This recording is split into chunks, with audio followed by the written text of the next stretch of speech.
The River Raid was really an experiment to go to a region where I hadn't spent much time.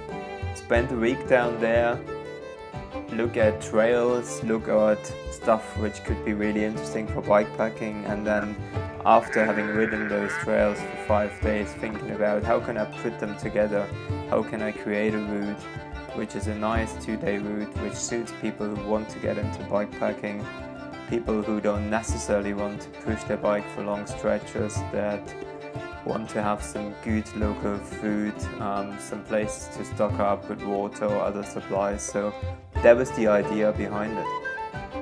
And for me it's actually a wonderful route to have 2 days of great bikepacking fun down in the Scottish borders. It's very close, there's not much logistics involved in that. You can just pack your bike on a Friday night, jump on a train and then ride your bike for 2 days and go back on a Sunday night with hopefully a big smile on your face.